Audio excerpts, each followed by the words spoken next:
Om Namo Bhagavate Vasudevaya. Om Namo Bhagavate Vasudevaya. Om Namo Bhagavate Vasudevaya.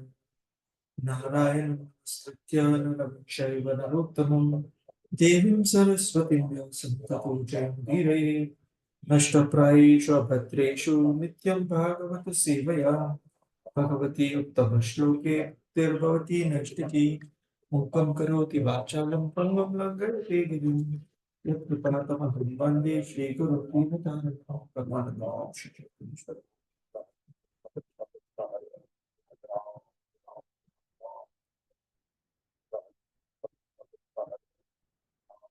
Okay, Hare Krishna.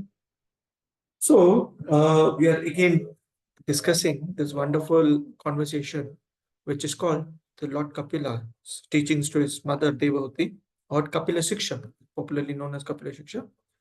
What we will cover today is the second part of chapter 31. Now, before we get in there, this is a very nice piece which is usually discussed among devotees, right? So, what is the whole episode of Kapil Dev, right? So, we'll not spend too much time, but just a quick recap of what's the flow. Okay, so we know the background how Kapila Dev, when he was born, Karna Muni went out. He said, okay, now that you have a son, Devoti, you take care. And that was the agreement even before they got married. So Devoti, after having all the different kinds of experience, being the daughter of Manu to being a very obedient, humble wife of her husband, Kardamuni, staying in a hut, and then having the opulence of the world, right? So a flying palace and all the servants and everyone, wonderful children.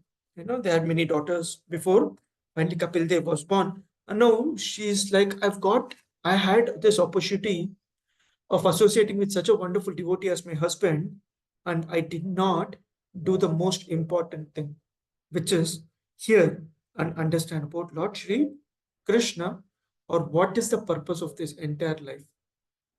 And for that, her husband actually mentions that you will have a son who is obviously an incarnation of the Supreme Lord, who will give you the wonderful essence of this whole topic.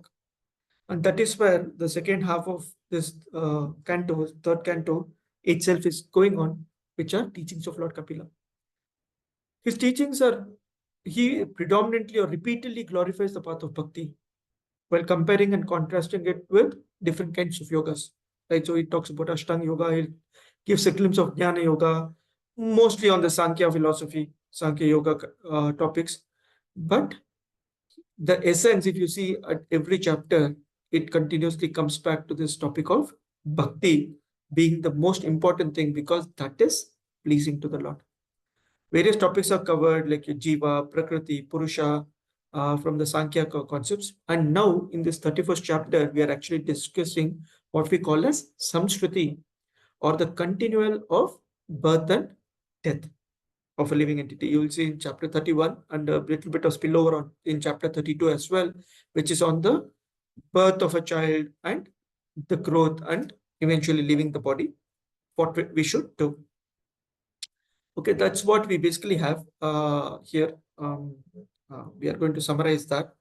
But before we go into today's chapter itself, which is Lord Kapila's instruction on the movement of the living entity, let's do a quick recap on this whole chapter specifically.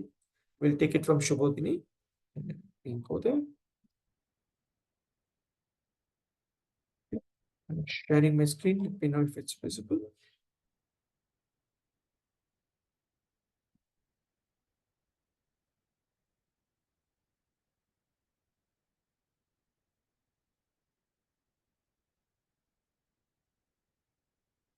You're able to see my screen, right?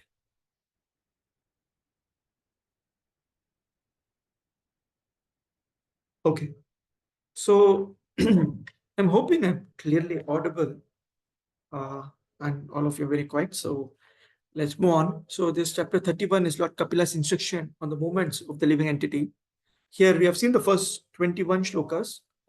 We group it into 5 sections. So Jiva's entrance and growth and sufferings in the womb.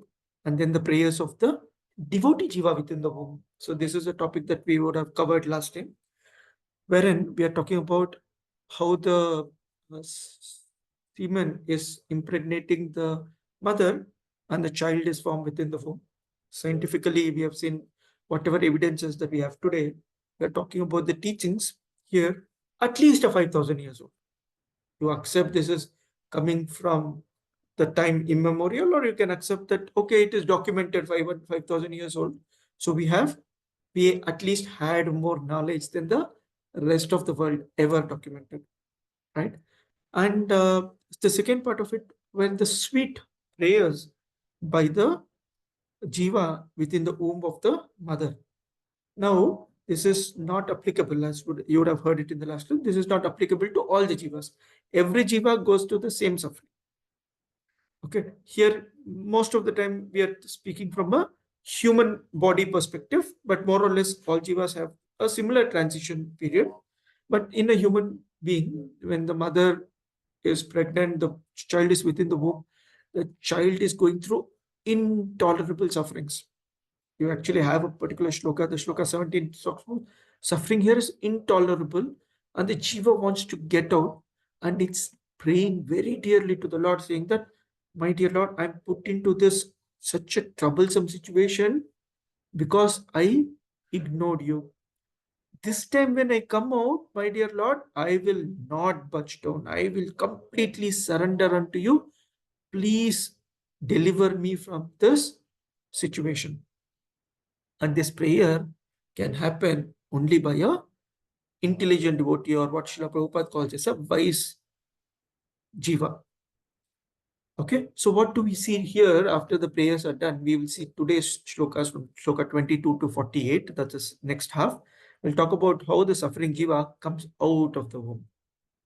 Okay, so what happens basically? We have heard this, like this is a very common uh, topic that is discussed, right? So we'll see how the jiva comes out, what it goes through while it's a child, while it's growing to become a boy, a youth, a man, and what is that one thing that is making us come away from Krishna. Because I've prayed so much, let's assume that I was this little intelligent jiva. I was praying so much, now I've come out, I should surrender, right? So that's what I've prayed in the last shloka. Give me the intelligence by which I can surrender to you. I already know this is a very troublesome situation. What is it that makes me go away from Krishna? And what is it? Bad association. Okay, so we'll discuss, you will see that there are about 15, 16 shlokas that basically talk about this topic. And this topic is very common, right? So all of us have heard, realized, are going through this topic. So we'll actually discuss that. And in the last set of shlokas, what happens when the jiva finally leaves his body and restarts. So death and birth, you'll see that we always talk about birth and death. Here it's going to be death and birth. And finally, we'll conclude with what is the right understanding we should have so that we can get out of this birth and death. That's the flow here. Some topics are known to us, some are new to us. So we will directly jump into the shlokas. If you have questions, feel free to raise your hand. And if you have any comments to add, I'd be more than happy to take it up. Okay, where do we start? We'll start from last times, right? So last class, what did we hear? Or what's the kind of cutoff, right? So we are talking about the intelligent jiva praying to the Supreme Lord, saying that this time when I come out, I will become your devotee. Okay, so for about uh, 10 months in this case, so this is basically from the lunar calendar perspective, the number of days are calculated that way. 10th month, the jiva comes out. So the moment the jiva hits its 7th month with all consciousness, bodily parts grown, now it's suffering within the womb of the mother. And whatever the mother eats, if it's spicy, then the child is going through something. If that item is very hot, if it's cold, if the mother is moving this side, that side, the child is getting tossed. Okay. And it's not able to do anything about it, right? So that in that position, it is praying. And the best of stories that we know, obviously, we are reading Srimad Bhagavatam. The best of stories that we know about this is that of Sukadev Goswami. So Sukadev Goswami is Sukadev Maharaj, who is the son of Vyasadev. He's in the womb of his mother, and he is supposed to come out, and he declines to come out. He says, please, my dear Lord, I don't want to come out. Do whatever you want. So isn't the Jiva forced to come out? Yes, the Jiva is forced to come out. The Jiva, intelligent Jiva, with whatever powers it had, the Jiva is not ready to come out. And you can understand the stomach is becoming big. Now 10 months are over, 11th month, 12th month, 13th month, it's going on. Vyasadev is now going to the child. And my dear child, my wife is suffering, your mother is suffering, can you please come out? And Sukdev Goswami is like, no. As soon as I come out, what will happen? I will be captured by Maya. I would be captured by this air that would make me feel that I am this body, I am not the soul, and I am going to stay here and struggle. So please don't ask me to come. So Vyasadev prays to his wife saying that please adjust. I'll keep requesting him. Now 1 year is over, 2 years is over, 3 years is over. You can imagine what's happening with the mother. The child is continuing to grow within the womb of the mother. Now at a certain age, it's about 16 years old, the mother is suffering, the child is going and praying, and not coming out. Vyasadev goes and says, now come out. And then, cutting the long story short, Lord Krishna gives the guarantee to the child that you will not be captured by Maya. It's high time you come out. So there you go, a 16-year-old child is coming out of the mother's womb. Falls down, and as soon as he comes out, he doesn't even look around, he just walks off. So how should our prayers be? Saying that I will not come out till you guarantee that Maya is not capturing you. We didn't probably go through this experience, but the child walks off. What happens? Vyasadev chases him, asks him to come back. He says, no connection, no family, nothing. I'm just coming out. Leave me out. So anyways, this story is there. Later what happens, how that goes on, it's a different part. But just coming back to our context, right? So here we see that the prayer of the child is answered by the Supreme Lord and how the child actually acts. Okay, so we will now go into Shubhodhini. We'll now go into the shlokas and purports. So we'll go from 22 onwards.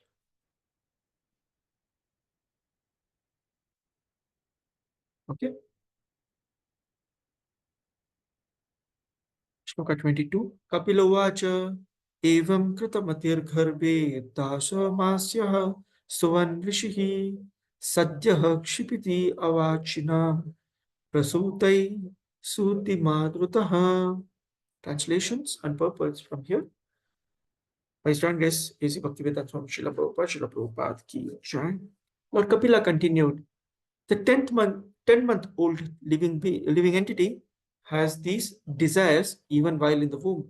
But while he thus extols the Lord, the wind that helps parturition propels him forth with his face turned downward so that he may be born.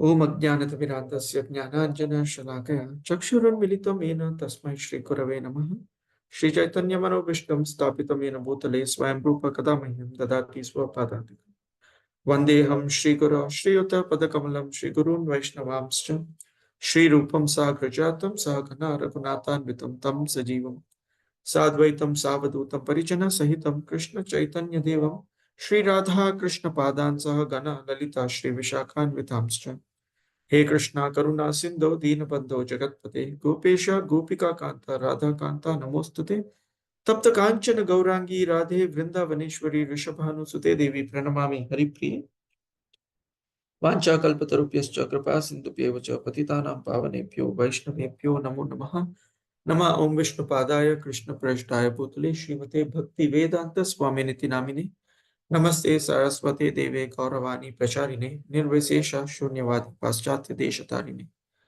जय श्री कृष्ण चैतन्य प्रभु नित्यानंद श्री अद्वैत गदाधर श्रीवासादि गौर भक्त वृंदा हरे Krishna Krishna Krishna Hare Hare Hare Rama, Hare Rama, Rama Rama, Hare.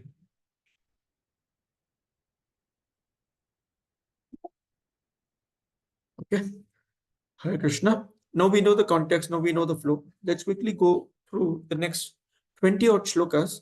We'll take up some very important parts that are discussed by Srila Prabhupada and spend some time on it. But most of it we already know how the flow goes. So this child in the womb, it turns upside down, the head comes out. So it's a narrow hole that the child has to come out, right? So push downward, all of a sudden by the wind, the child comes out with great trouble, head downwards, breathless and deprived of memory due to severe agony. Very important point is it deprived of the memory. Okay. So if you see in the womb, even the intelligent child, the wise child, wise soul, is actually praying, saying that I want to come out, just surrender to you, my dear Krishna. That's my only desire. That's what we saw in the previous shloka, right? So it has the desire to come out and surrender to Krishna, serve Krishna. But as soon as it's pushed out, it comes out with great difficulty, great trouble. Prabhupada actually calls it out, right? It's not an easy piece. And with so much trouble, the child is comes out crying, and there you go. No memory of what I have prayed all this while. Okay. Very few children can have this kind of knowledge when they come out. Even, I mean, very, very few children can actually have the knowledge even in the womb. Okay. So the child remains for 10 months in a horrible condition within the abdomen. At the end of the 10th month, he's forcibly pushed out. In Bhagavad Gita, Lord points out that a person who is serious about advancement in spiritual consciousness should always consider the four pangs of birth, death, old age, and disease. That means we need to understand that I don't want to get into another womb. That should be our prayers, right? So now that we are already out, now that we are already are going through this disease and old age is coming and death is eventually going to come, as sure as death, our birth is something that we can control, so that all four are controlled. So in the Krishna consciousness movement, advancement means that you have to consider these four things, and we have to look at what is the best way I can stop all four, or I can stop the very first one, which is the great difficulty of taking birth. The child thus falls on the ground, smeared with stool and blood, placed just like a worm germinated from stool.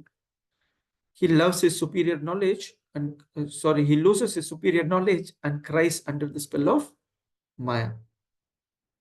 Okay, so we always talk about a childbirth in terms of human childbirth, right? So all living entities have to go through this, right? So they are born from a very horrible condition, and as soon as they are born, they are suffering, struggling, they are going through their experiences.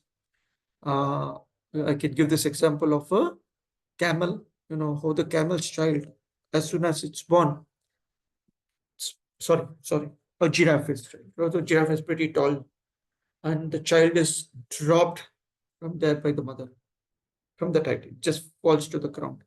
Here, at least, when we say fall to the ground for us, there's a doctor, there's a nurse, there's an ayah, or a grandmother, whoever it is. When the child is born, they cut out the umbilical cord, they clean the child, and for them they are doing a lot of cleaning activity, but for the child it's suffering a lot. But in this case, a giraffe child, when it falls down, immediately what does the mother do? The mother kicks the child, the child goes and falls. It has zero idea what's happening. It tries to get up. It has got four tiny long legs and a bigger body. So it tries to get up. Immediately the mother comes near the child, gives it another kick. Child goes and falls some feet away, again tries to get up, and as soon as it tries to get up, strugglingly, trying to realize what should happen, again one more kick. And after a few times like this, the child now has no choice but get up and try to run from there. And then the mother hugs it, takes it in its arm. Why? Because the tender body of the child that is born is very, very sweet or very soft, and the formation is very delicate. And every other animal, every other carnivorous animal around wants the tender child. So like that, when we are born here, we are kicked by Maya, saying that, look, if you're here, all the carnivorous surroundings that we have, all the elements that can attract us will take us away. So Maya Devi is right from our childhood giving us this experience, saying that get out of this place, get out of this place, come into the arms of your mother. Okay. Otherwise, the spell of Maya is not easy to tolerate. After coming out of the abdomen, the child is given to care of persons who are unable to understand what he wants. And thus he is nursed by persons unable to refuse whatever is given to him. He falls into undesirable circumstances. Prabhupada gives many examples here. When the child comes out, he's clean. See today's situation, right? So we pay so much money, we go to the Apollo hospitals and the Cloud Nines and whatever, paying lakhs of rupees. Everything is clean, everything is in controlled environment. Is that what the child wants? In an AC room, in a cradle, in a mosquito net and everything. The child is not able to even move when there are small worms that are coming and biting the child. The child doesn't know how to scratch because he cannot scratch. Right? So, and people are like petting the child, tossing him around, blah, blah, blah, blue, blue, blue. They sing a lot of songs without knowing what the child wants. Why don't we know? Because we have no idea what the child wants. We were child, but we grew up getting into all these experiences. Today we think this is the right thing to do. I'm not saying it's right or wrong. No, we don't know what else is the right way. So we continue to do that. But the child cannot even refuse, cannot even say that, don't put me here, put me there. It's very nice when I'm close to my mom and it's warm rather than putting me in a cradle all alone and everyone surrounding me and making different noises, taking different photos. Flash is on, pata, pata, pata. The child is struggling. Suddenly the light is coming and hitting. He doesn't know that is light, that is sun. He doesn't have any idea. Going through all these experiences. There are demands of the child. It's hungry and suddenly someone is trying to say that, oh, okay, looks like the child is going through some pain. Let us put him on the blanket and roll him left and right. Right? So, and experience people can talk about it wherein they know sometimes they do understand what the child wants, but the child is not able to express what are the actual demands of what is he going through. Okay, let's move on. Lay down on a foul bed infested with sweat and germs, the poor child is incapable of scratching his body to get relief from its itching sensation.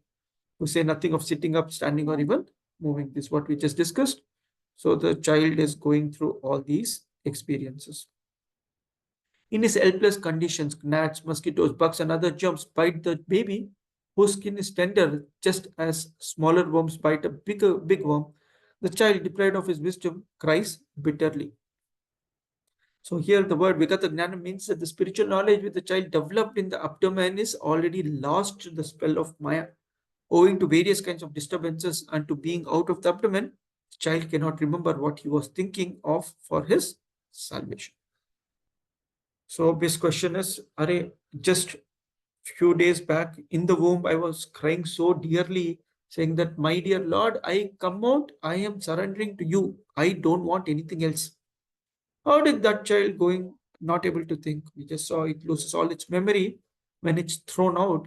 And here, this air called Jata is actually capturing. And suddenly the child becomes center of attraction for everyone.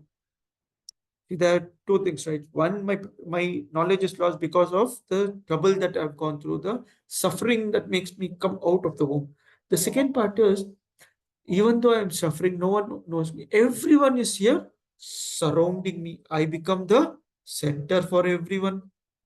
Right? Everyone is around the cradle, everyone is standing. They lift me, they pet me, they pass me around. Everyone wants to take a photo with the child. The child probably doesn't have all the knowledge. But since childhood, what the child understands, I am the center of everyone. Right? Everyone is happy because I am here.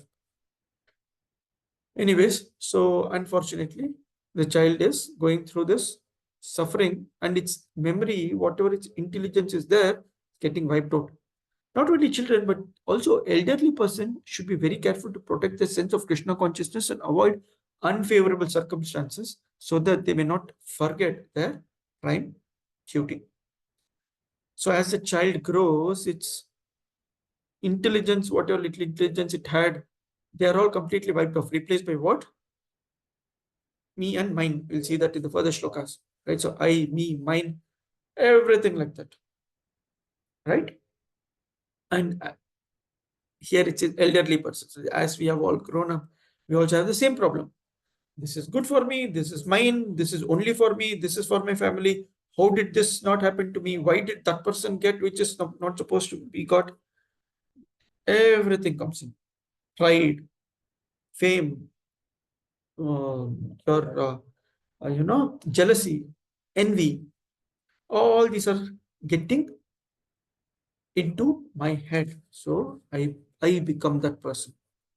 And I say I, it is purely I going through all your sufferings, right? So in this way, the child passes through his childhood, suffering different kinds of distress and attains boyhood. In boyhood also he suffers pain over desires to get things he can never achieve. And thus due to ignorance, he becomes angry and sorry. Right? So we have all gone through our experiences. When I was growing up, I had this desire that I would someday become a cricketer. So there were different. During my 11th and 12th in my college, so there was a selection, and I used to play cricket, quite a bit of cricket. So I went for that selection. So I was in this college called St. Joseph's, quite famous. And from my super senior, a few 10 years back, was this player called Rahul Dravid, who had come from our school basically, but his photo was there in the college sports room and everything. So I had gone. Then suddenly I realized there were close to 500 students across all classes. No, this was your different sections of your 11th, your 12th, then your graduation. All of them coming there, some people with cricket kits, and all we know was a bat and a ball. That's all we had to play. Then you realize the competition is so high. It's not easy. So whatever, right? So you have so many desires. Some people desires. I mean, what do we get desire for, right? So desire, as we grow up, we see different people. We have desire like, okay, I should become famous like this. I should be popular like this. I should have so much money like this. Today, many of them, we were just discussing in a Bhakti Vaibhav class 2 days back, or on Wednesday, basically saying that what is the next generation learning? I have 2,000 crores. I'll spend it on my marriage. You all know what I'm talking here, right? So much money, whatever is the number, I don't know, 2,000 crores. Some people say 5,000 crores, 500 crores, whatever is the number, right? So all popular people were there, all big shots were there. अरे इतना पैसा है तो उड़ा सकते हैं मेरे ऊपर. That's our general tendency. And then we realize, okay, I'm not going to be an Ambani. I cannot spend so much. I cannot invite the who and who of the world to come and attend my marriage, my child's marriage. So then what happens? I can't do it. My child should do it. I didn't become a doctor. Let my child become a doctor. Right from childhood, you start putting pressure on the little children. The girl should become like this. The boy should become like that. And the girl and the boy, they themselves have their own desires. Neither are your desires getting fulfilled as you have grown. Neither are your children's desire getting fulfilled. They are going through all these competitions and sufferings. Right? So what does that make us? It makes us more and more angry with ourselves. The biggest trouble that people around have is that they're angry with everything, or they're not happy with anything. And what are they doing? They're searching for that little happiness. Everyone celebrated what India won the World Cup. After 24 hours, they're back to the same work, same cooking, same cleaning, same school, same exams. What happened to that? India won the World Cup. Arey, jeet liya. What is in it for me? When I was very new to KC, I'm still talking in 2007, 2008, 2008 and 9, when there was a match, there was an India-Pakistan match. And I was new, I was used to attend classes at office. So His Grace Kripa Mein Gaura Prabhu used to give us those classes then. And there was a cricket match in our office. There used to be big TVs where the match used to be played live.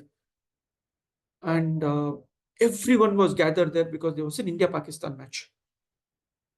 And I was sitting and working in my desk. Next to me was Kripa Prabhu. And someone came and called, "Arey, this last few hours of the match, why don't you come and see?" So Kripa Prabhu looks at him and says, how much are you paying me for this? It's like in your office hours, you're supposed to come and do your work. There you're getting entertainment. Why will someone pay you? He says, if you're not paying me, then I don't want to come. I have other things better to do. I was sitting next to him and thinking, wow, this person is probably talking something that I would never do. Obviously, like I said, I was a big cricket fan. Whatever little cricket I could play in my schools and colleges, I have played. I was thinking, how can this person control? And then I realized it's for a devotee. As I grew, as I got little more knowledge, as a devotee, it's easy to tell no to Maya. Yeah, it is difficult, not very easy, but compared to the people that we see, it is a lot easier. And I don't know what happened to that India-Pakistan match, but if India had lost that match, people would have been extremely angry, sorrow. This shot they should have played, this cat they should have taken, like this they should have bowled. They would have told all those, cricketers who have come from competition of those millions that I just mentioned. At school level, we had 500 people, 500 plus people. So imagine the competition to represent the country. Neither is that person happy, nor is the person watching happy, nor is the person selection happy. They're all sad. Or they're happy that they won that match. Again, come back and do your work. And someone is saying that, why did you not finish? I was watching a match. I can't say that. Oh, this problem, that problem, this. So this anger and this sorry and this sorrow keeps continuing. And it's not new, right? So we all have this thing that's going on. Okay, so we know that first 5 years, it's childhood. Okay, then as a child grows, it's called the Pauganda age, the very sensitive age. And then the Yavana, the youthful form, from the age of 16. That's how it's classified. Why it's mentioned here by Srila Prabhupada is that every age, Kaumara, Pauganda, Yavana, every age, the child is going through different kinds of troubles. Not able to tell what exactly it wants. And at one point in time, the child thinks this is the norm, and no one else knows what they want either. They stop respecting others and they become old. They want everyone to respect, but no one respects because everyone else thinks no one else is correct. In one word, he's unhappy even in his childhood, just he was unhappy even in his boyhood as he was unhappy in his childhood. What to speak of youth? What to speak as the responsibilities become higher, you become a grahastha, you have to take more and more responsibilities, and you have more and more troubles that are coming through. With the growth of the body, the living entity, in order to vanquish his soul, increases his false prestige and anger, and thereby creates enmity towards similarly lusty people. Similarly lusty people, right? So, first thing, there is no one here who cares for you. When Chanakya Pandita says a friend in need is a friend in need. So, he says a friend is a friend as long as he serves your needs. Very difficult to understand this piece, right? So, and many of us in Krishna consciousness have probably realized this. What is it? As I became serious in Krishna consciousness, I have lost those people who I thought were very important in my life. So-called wonderful friends. I've had a lot of wonderful friends. We used to spend days together, weekends together. Every day after office, we would meet after we started office, schooling, college together. A lot of wonderful friends. We used to plan different things. Then what happens? As you become serious in Krishna consciousness, you tell them about Krishna, you tell them, come to temple. They slowly start disassociating because you're not feeding their pleasure. You're not, what is pleasure for them? Those parties, those trips, those movies, those games, those outings, those eating outs. That was pleasure for them. Now you have suddenly said, oh, no more eating out. I don't eat. First you start with, I don't eat onion garlic. I don't want to come to a movie. Can we go to a temple? Instead of Goa, can we plan Vrindavan? Or whatever is our level of association. So they say, Arey, theek hai, I'm busy, you're busy, you do your work, I will do my work. So all those people that were very close to you, obviously they don't want your Krishna consciousness, they will go away from you. So you'll be very fortunate to actually have a friend who has come through with you in Krishna consciousness. And that's where the husband and the wife are an extremely important part. We were also similarly lusty people doing all those things. But when you have a nice partner, Srila Prabhupada, actually, there was a quote, I think, yesterday or the day before, saying that if you're very fortunate, you will get a very wonderful spouse, a husband or a wife, who will actually help you progress in Krishna consciousness while they are also progressing. So we should become that ideal partner. We should give whatever is possible to our parents, to our children, and to our spouse. We should be that person who can fulfill their spiritual needs. Okay, one of the takeaways that I had here. Okay, let's continue. In the reply to this question, Arjuna's question, Lord Krishna said that it is lust which causes a living entity to glide down from his exalted position to the abominable condition of the material existence. It is lust only, karma, that makes us go through this entire hellish life. Right? So it's why. So that wonderful set of slokas, right? From karma comes krodha. From krodha, your intelligence is lost. At every point in time, you're struggling, you're struggling, you're struggling. This lust circumstantially changes into anger. Both lust and anger stand on the platform of mode of passion. Lust is actually the product of mode of passion, and in the absence of satisfaction of lust, the same desire transforms into anger, which is the mode of ignorance. And krodhat bhavati sammoha, your entire, and then your smriti vibramaha, your intelligence is fully lost. You are now completely under the control of Maya. That means till my desires are fulfilled, I am not going to budge. So if I'm passionate, I will do more work. I will want the next promotion. I want the next salary. I want this. I want that. I want a bigger house. You will fully passionately you will work. Or if you are in the mode of ignorance, this is not happening to me. I get into bad habits of drinking, associating with wrong kind of people, wasting my time. So you go into ignorance and passion. Here, Srila Narottam Thakura says a wonderful piece that says, Kama Krishna Karma Arpane. Your lust is Arpane on the lotus feet of Lord Krishna. Whatever karma or the activities that you do, you offer it to Lord Shri Krishna. Due to our lust, we want many things for our sense gratification, but the same lust can be transformed in a purified way so that we want everything for the satisfaction of the Supreme Personality of Godhead. We do everything for the pleasure of the Supreme Lord, and that is what is the right understanding of karma. I have desires. I offer. I have what is the desires? See, we see wonderful devotees, right? So we see wonderful spiritual masters. They also have desires. They have the desire to make everyone Krishna conscious. They have desire to build those wonderful temples for Krishna. So whatever we are doing in ISKCON Seshadripuram today, if you see, there is so much of desire that the management has that they want to bring up this beautiful temple, the Golden Palace Temple for Jagannath.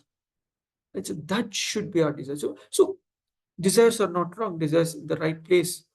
And whatever activities we do is centered around that. Oh, I'm working at office, I'm cooking, I'm serving, I'm running a business. How can I have the desire to serve my spiritual master? How can I have the desire to serve the Supreme Lord?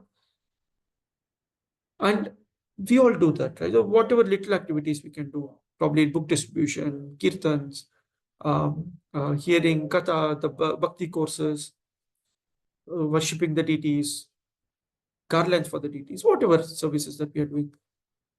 It's not about what are we doing. That's a very good part.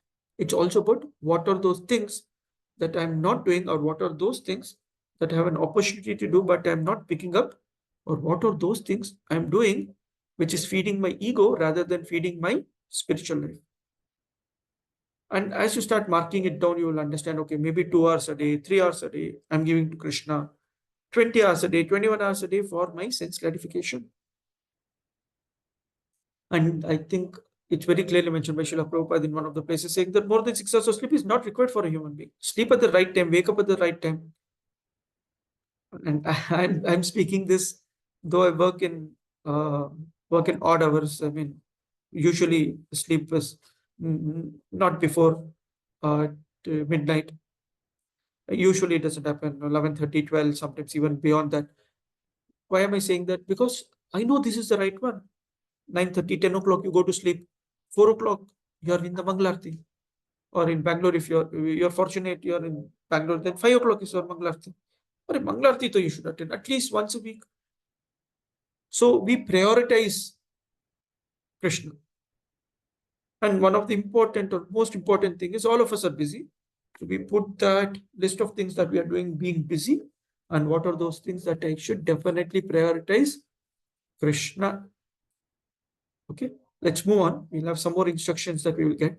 By such ignorance, the living entity accepts the material body, which is made of 5 elements, as himself. With this misunderstanding, he accepts non-permanent things as his own and increases his ignorance in the darkest region. The living entity is eternal, but because he's accepting non-permanent things, misidentifying his interest, he's put into ignorance. Therefore, he suffers material pangs. This word is very important, right? So we are eternal.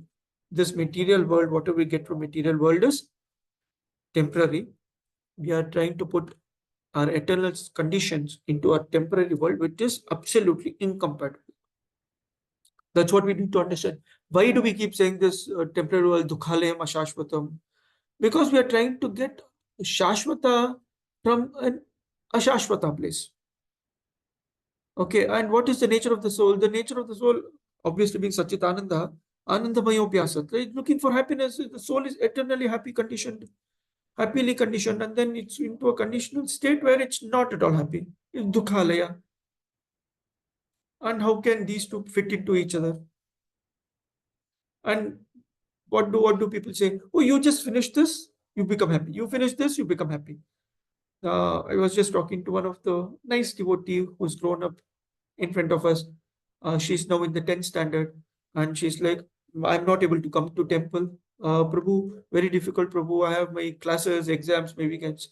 And her mom is a teacher, so her mom says, yes, Prabhu, because of her, I am also not able to come. But I should give her that time. Okay, very nice, Mataji. So 10th, after 10th, everything will become fine. No, Prabhu, 10th, after 10th, 12th will come. After 12th, the entrance exams will come. After that, we go into some graduation, some engineering, whatever course that we have taken. There you pass out, then your entrance exams for the next post-graduation will come. This next will come, next will come, next will come, will keep coming till you die. I remember this wonderful story that most of us might recollect. And there is Narad Muni sees a huge queue in front of a temple. Let's, for our example, we take it as Tirumala. Huge queue, right? So people are like, Govinda, Govinda, Govinda, Govinda. They're standing in the queue waiting for that 10-second, 30-second darshan in front of the Lord where they said, Charkandi, Charkandi, Charkandi. Because there's so many people who want to have that darshan of the Lord, understanding that He is the one who is seeing, not us. But still, there are so many people there. And Narad says, goes to Lord Narayan, Narayan, and he says, Are you know what? Here, Vaikunta is getting flooded shortly. So many devotees are waiting in the queue. Narayan replies back saying that, yeah, they are all waiting. I know. I'm also waiting for them to come back. Can you just ask one person to come back? No. Whoever it is, ask him to just come back. I will take him. No conditions up. Narad says, oh, wonderful. I mean, if I call, everyone will come. One person, though, both easy. So he goes, he sees a very nice young boy. We are talking about boyhood. So he says, a nice young boy. He says that, come, let's go back. Where? You're come here to have darshan of Srinivasa, Govinda. Come, I'll take you to the original Govinda, Narayana, original. He's also original only. But we'll go to Vaikunta and meet him. He says, yeah, sure. I'll tell my mother and come. What should I tell? How soon can I come back? He says, no. Permanently, I will take you to Vaikunta. He says, no, I come here to pray that my 10th exam should go nicely. So I have my exams from Monday. So after my exams, you come and talk to me. I prepared with so much difficulty, I can't come. Okay, 10th exams are over. He comes and calls the boy. Come, let's go. He says, you know what? I have written the best exam. I am getting the state topper, school topper, class topper. At least I'm going to pass, whatever. So I am going to get this results. After my results, I will come to meet Narayan. I will come to meet Narayan. Okay. Narad Muni comes back in a few days after the results have come. You know what? I've got admission in such a wonderful college. People crave, thousands of applications, only 100 people get selected. I have got selected. This college I should go, no? Otherwise, what is life? Narad Muni comes back after a few years. He's finished his college. He's saying, now I've got placement. After a few years, now Array, you know what? Sorry, now only I've got some money. Let me enjoy the world. Narad Muni comes back. Array, abhi to aa jao. I've committed to Narayan. I'll bring one person. You please come back. Okay, you were the chosen one from me. He says, you know what? Very shyly. In that my parents are looking for this nice girl to get married to. I've got a car, I've got a house in EMI, car in EMI. Now I want to get married so that I can take my wife across the world in EMI. So he gets married. Few years later, he comes, no, now my wife is pregnant. Few years later, now my child is going to school. Few years later, I want to see my child work. Few years later, oh, my child's marriage is there. Few years later, oh, now my grandson is supposed to be born. At least one grandson I should see. I'm already 70 years old. Let me have the darshan of my grandson. I craved for it. After the grandson, oh, who will take care of the child? I want to do IAS service. What is IAS? International IAS service that many devotees, non-devotees, many people outside are doing. My daughter is in the US. My child is in Australia. Their child is born. No one is able to take care. So I will go and do that IAS service internationally. India is over now. There is no parents taking care here. We will go around the world and take care of the child. And finally, he is in the deathbed. Like, up to aja. I have told one person free entry to Narayan that I'll take one. No, actually, I know I have this one investment that is getting matured when I'm 80. Can I come after that? That is what is happening to us, right? So we are so engrossed in this non-permanent place, not understanding that we are this eternal permanent beings. And we are going through this suffering again and again and again and still not realizing. Okay, for the sake of the body, which is a source of constant trouble to him and which follows him because he is bound by the ties of ignorance and fruitive activities, he performs various actions which cause him to be subjected to repeated birth and death. Now, at that 80, that person leaves his body. What is his consciousness? My money, my child, my family, my this, my that. So he's entering into another body. Why does all this happen? If therefore the living entity again associates with the part of unrighteousness, influenced by sensual minded people, engaged in the pursuit of sexual enjoyment and the gratification of the palate, he again goes to hell as before. Yeah, Prabhupada mentions a couple of hells, right? So Andha Tamishra and Tamishra and other things wherein you're struggling in the hell. Basically, why? Association. Association of materially minded people who influence you to stay here forever. Do this, you'll become happy. Do that, you become happy, right? So why is that person? You get married, you will become happy. You have your child, you become happy. You become happy. You buy this house, you become happy. India wins World Cup, you will become happy. Next day, again, same thing. The struggles are not going away. Okay. And what do people consider as that enjoyment? The pursuit for sexual enjoyment. The example of an ass. The male ass goes to have sex with the female ass. And how does the female ass treat him? One kick. You saw how the mother giraffe treats the child giraffe. Here, female ass treats the male ass. One kick. Male ass goes through all the pain, comes back again saying that, can we have sex? Okay, again one more kick. And that's exactly what we are having. And the kicks here are whatever you like, right? So you satisfy me with this, you satisfy me with that, then whatever you get, right? So he becomes devoid of truthfulness, cleanliness. So this is a very nice shloka. Satyam, Saucham, Daya, Maunam, Buddhi, Srihir, Yasha, Kshama, Shamo, Damo, Bhagas, Cheti, Yat Sangad, Yati, Sanshayam. Yati Sanshayam means are destroyed. What are all destroyed? Your truthfulness, cleanliness, mercy, gravity, spiritual intelligence, shyness, austerity, fame, forgiveness, control of mind, control of senses, fortune, and all such opportunity. You all these are destroyed because you're craving everything in the material world, and you will see many people are going through this. Whatever little fame and control of the mind, control of senses that they can do, it's all in the level of Maya. But when you're spiritually inclined, you are able to control yourself better. So here Prabhupada mentions the ultimate goal of life is Krishna or Vishnu. But those who are addicted to sex life cannot understand that their ultimate interest is Krishna consciousness. Such people have no sense of decency, and even in public streets or public parks, they embrace each other just like cats and dogs and pass it off in the name of lovemaking. So Prabhupada is writing this 50 years back, 40 years back. We are talking, the world has gone even worse, right? So it's more and more, more and more. People think that half naked videos on whatever social media platforms are the ones that I need to do to become more popular. Just little common sense, saying that is it worth getting fame in such a way? If someone is telling them, if their intelligence is nice, this whole uh, artificial social media life will be destroyed. The entire social media people will come out of it. Okay, one should not associate with the coarse fool who is bereft of knowledge of self-realization and is no more than a dancing dog in the hands of a woman. So we see that in this canto, we'll see that in further cantos as well, saying that when it says hands of a woman, it's the other way also is true, hands of a man. The women are also going through the same thing. So we should not associate with people who are actually going to pull us down.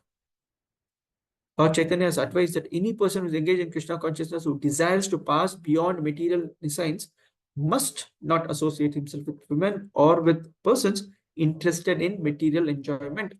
For a person seeking advancement in Krishna consciousness, such association is more dangerous than suicide. Now look back and tell whom are we trying to satisfy and associate with, who is actually taking us away from Krishna consciousness. So this is where I feel that I spent a few years, close to 15 years in Krishna consciousness now. I can say how the devotee association is just blissful. Even now, I see my own college friends, school friends planning their weekends, saying that this weekend I have to do this. If I go to one movie, one hotel, I'm going to spend 5,000 rupees for a four-member family, and I'm going to do four times in a month, and they will not allow four times for the same movie and hotel. So 1 week I need to go to a resort, the other week we will stay at home. That is another 10,000 divided by 2 weeks, so it's still a 5,000. They plan like that. They discuss this at office. Array, you know what? I went to this latest movie. I went to this cricket match. Each ticket was 7,000 rupees. Okay. And they tell me, what do you do? And I tell them that, oh, weekend actually we go to Jagannath temple. Jagannath gives us so much nice, wonderful prasadam, so much association, wonderful kirtan, and then happily we get association of nice Vaishnavas, Katha. We have different Maharajs, different senior Vaishnavas coming and giving us different Katha, and we are more happy than they are. Because on Monday morning when I go to office, I'm fresh, and these people are like, "Kal raat bahut tired tha. Yesterday we were watching a late night movie, or we were in a bar, we were doing this." Monday morning they're usually tired and dumb and dull, and then they see that okay, this person is happily doing his work, and they work till late night or early morning to late night, and they are continuously suffering. And when you log out, they are like, "Arey, you're leaving so early here today." Arey, I finished my work. I was fresh. You were not. So association of material people is extremely dangerous. but that has to be replaced because we are all social animals, right? So we need to understand that fundamental. So we need to have that association of like-minded Krishna conscious people because we don't want to commit spiritual suicide, right? So that should be our ultimate goal. The infatuation and bondage which occur to a man from attachment to any other object is not as complete as that resulting from attachment to a woman or to the fellowship of a man who are fond of women. This association of women, there's a lot of topics around this, that it's very, very dangerous, right from Lord Brahmaji to Vishwamitra Muni to Shaubari Muni. We have so many stories, so many kathas. So this part we already know. I will not spend time on this. Srila Prabhupada is hammered it again and again and again into our heads. At the sight of his own daughter, Brahmaji was bewildered by her charms and shamelessly ran up to her in the form of a stag when she took the form of a hind. When she became a deer, he became a male deer or a hind and a stag, and he started chasing. He gets cursed, he gets beaten up. Srila Prabhupada mentions about how Mohini Murthy was so attractive to even Lord Shiva that he started chasing her. There are many, many such examples, right? So educated, wonderful Vaishnavas, they get unnecessarily bogged down by the association of women. Amongst all kind of living entities begotten by Brahma, namely men, demigods and animals, none but the sage Narayana is immune to the attraction of Maya in the form of women. Right? So only Narayana or the Supreme Lord doesn't matter, doesn't get attracted to Maya, but otherwise everyone gets attracted. What should we understand? Kapila Dev is saying this. Kapil Dev, is fully controlled. He is saying that, see, this attraction availability is there for everyone. Now it is up to us to actually control ourselves. Just try to understand the mighty strength of Maya in the shape of a woman who, by the mere movement of her eyebrows, can keep even the greatest conqueror of the world under her grip. The example of Cleopatra is given here. We all probably know Cleopatra would have so many men captured just by her beauty. She was so beautiful. We saw that from boyhood to childhood to youth. So many people get attracted to the Madhuri Dixits and the Sridevis and the Aishwarya Rais or whoever is the newer people. So much time is wasted. They do the fan club. They say start. I mean, we waste so much time. Okay, one has to study the captivating potency of women and man's attraction for that potency. So here, this attraction to women is not unnatural, it's normal. But for devotees, it's very important that they come out. And here is what Kapil Dev is teaching, telling his mother. His mother is very old, she's already wanting to hear about Krishna. So Kapil Dev's instructions here are for us. So is Srila Prabhupada's but they're wonderful parts of the Prabhupada's. Please do read it, read through it. You're just covering the highlights. And a person who did not get attracted in heaviest of conditions was Haridas Thakur, the Namacharya. If your chanting is wonderful, your attraction for the opposite sex automatically becomes lesser and lesser. As you become devotees, we come to understanding that this is what is needed, this is not what is needed for us. One who aspires to reach the culmination of yoga and has realized his self by rendering service unto me should never associate with an attractive woman, for such a woman is declared in the scriptures to be the gateway to hell for the advancing devotee. Now, please understand, this is not a degradation for a woman while it is mentioned here. It says the man who is very attracted to a woman, end of his life, it takes birth as an attractive woman, attracting some other men. That is by design that happens. So the woman who is not attracted to the men but is attracted to the Supreme Lord, she will get delivered. It's just the man because he's got this opportunity and he gets attracted. So the Lord here, Kapil Dev here, and Chaitanya Mahaprabhu in the previous talk mentioned that stay away from women, you will get delivered. The woman created by the Lord is a representation of Maya, and one who associates with such Maya by accepting services must certainly know that this is the way of death, just like a blind well covered with grass. If you are expecting your mother, your wife, to do certain activities for you. That means you're supposed to take care of their spiritual well-being. If you're not doing that, and as a woman, if you're serving your husband and you're also serving the Supreme Lord, that is the right understanding for the women. For the men, if they are not taking care of the spiritual journey, you are in Maya. They are not. Right? So it's a representation of Maya. And the reverse is also true. Right? So when a woman is expecting something from the husband, then she is supposed to also provide him for his needs for spiritual well-being. A living entity who, as a result of attachment to a woman in his previous life, has been endowed with the form of a woman, foolishly looks upon Maya in the form of a man, her husband, as the bestower of wealth, progeny, house, and other material assets.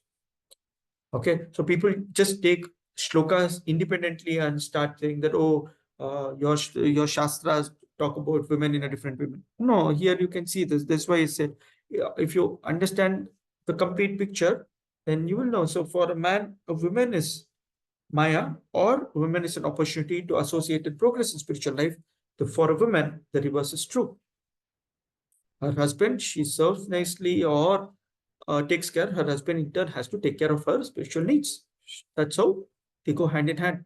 And women have the most important responsibility. We keep discussing this in our Varna Shankara section of Bhagavad Gita, right? So, women has the biggest capacity to actually deliver the entire society, not just the husband, not just the children, but a chaste, wonderful woman can actually deliver, because she's going to create that kind of a wonderful society. Okay. A woman's attachment to her husband may elevate her to the body of a man in the next life, but the man's attachment to a woman will degrade him, and in the next life, he will get the body of a woman. Okay. The attraction and attachment can work reverse. A woman, therefore, should consider her husband, her house, and her children to be an arrangement of the external energy of the Lord for her death, just as the sweet singing of the hunter is death for the ear. Okay, a woman's attachment should be reduced. So here we have this wonderful shloka from NOD, right? Bhakti Rasam Sindhu, that says, Anasaktasya Vishan Yathartam Upayunjataha Nirbandha Krishna Sambandhi Yukta Vairagya Muchate. Your Yukta Vairagya basically means you engage everything in Krishna consciousness. Everything. Nirbandha Krishna Sambandhi. Okay? Not that you renounce. Vairagya is not renouncing everything, but engaging everything in Krishna service. It could be your wife, your children, your husband, engage all in Krishna service. First, engage yourself properly in Krishna service. This word of being very sincere and very serious in your Krishna consciousness is most important. Due to this particular type of body, the materialistic living entity wanders from one planet to another following fruitive activities. In this way, he involves himself in fruitive activities and enjoys the result incessantly. So, half knowledge, incomplete knowledge, or whatever this material knowledge will make you go from one planet to another. Punarapi Maranam, Punarapi Jannam, like the Ferris wheel that Srila Prabhupada gives an example. Go up, come down when your pious activities are done, again to activities, impious activities, go to hellish planet, go through the circle, go again, pious, come down. So this is going on. In this way, the living entity gets a suitable body with the material mind and senses. According to his fruitive activities, when the reaction of his particular activity comes to an end, that end is called death. And when a particular type of reaction begins, that beginning is called death.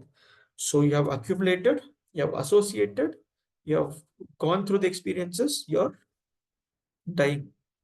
When you die, you get another birth. So the living entity is going through birth and death, not the body. When the eye loses when the eyes lose their power to see color or form due to morbid affliction of the optic nerve, the sense of sight becomes deadened. The living entity, who is the seer of both the eyes and the sight, loses his vision. In the same way, when the physical body, the place where the perception of objects occurs, is rendered incapable of perceiving, that is known as death. Just a minute here. Okay, incapable of perceiving, that is known as death. When one begins to view the physical body as one's very self, that is called birth. So this birth and death, we are done. In the last 5 minutes, we'll try to cover the last couple of shlokas, which are very important. Therefore, one should not view death with horror, nor have recourse of defining the body as soul, nor give way to exaggeration in enjoying the bodily necessities of life. Realizing the true nature of the living entity, one should move about in the world free from attachment and steadfast in purpose.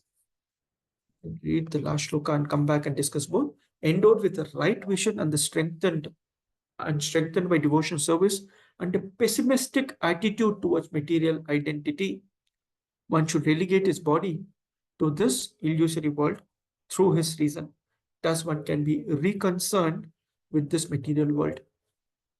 So, if you see both the shlokas, what does it say? Basically, coming to the conclusion, saying that this entire world is meant for us to suffer, understand that this is suffering, renounce the world. That means have a pessimistic attitude that this next promotion, next big thing that I buy, next life change through a marriage or childbirth or property cases, whatever it is, right? So, next big business deal, this is not going to give me eternal satisfaction. Have a pessimistic attitude towards it. That means I don't want more and more. And we also need to understand that, oh, my dear Krishna, if you so desire, you give me whatever you think is right, so that I never go away from you. That is the right vision to have. Give me all the power, give me all the name, fame, whatever, as long as I can be in you, with you. Never give me something that can take me away from you. If you can go sincerely and pray this and act accordingly when you get something. What do we pray every day in the morning? Hare Krishna, Krishna Krishna, Hare Hare, Hare Ram, Ram Ram, Hare Hare. When we actually are chanting, we are saying, give me service, give me service, give me service, give me service, keep me in service, keep me in service. And then when a service, Prabhu, when a service comes, you're like, Prabhu, I don't have time, Prabhu. Janmashtami is coming. What do you want to take? Or Rath Yatra is coming. Prabhu, for Rath Yatra this year, I have not be able to do anything. Or Mataji, I can't cook anything this time because I have to take care of this. I have to take care of him. Oh, actually, we are during Janmashtami, we want to go to, Tirupati, or during Rath Yatra, I want to go to Puri. I'm not saying it's wrong. So we are praying for service. Instead of doing service, we are now looking for places where we go. Why? I will get pleasure, for my pleasure, not for giving pleasure to Krishna.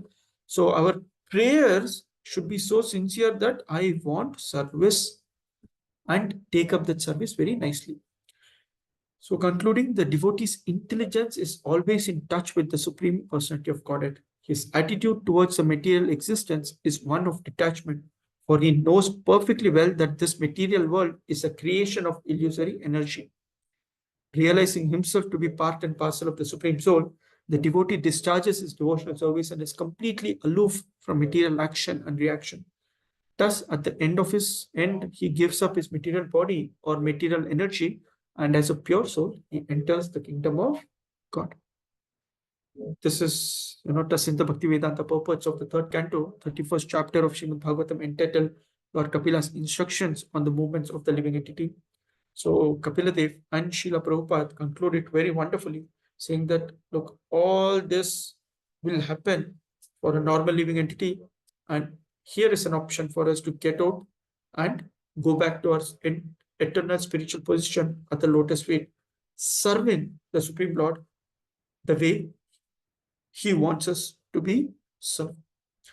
Okay, so that's the takeaway from today's class. We have 1 minute. If devotees have any comments or questions, you want to add on to anything that I've said or anything that is not understood or misunderstood, please do let me know.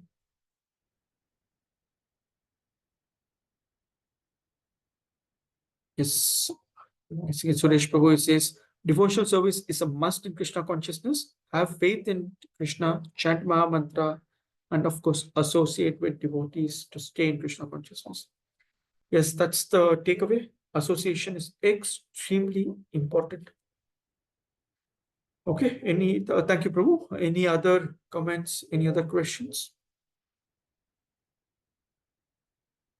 Devotees can unmute if you want to. I'm guessing there's an option.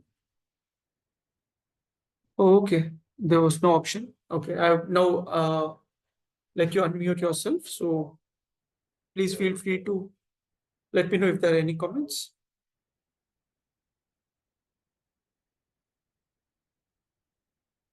Okay, I'm guessing there are no comments, no questions. Thank you so much for joining today's session. Grantaraj Srimad Bhagavatam ki jai, Srila Prabhupada ki jai.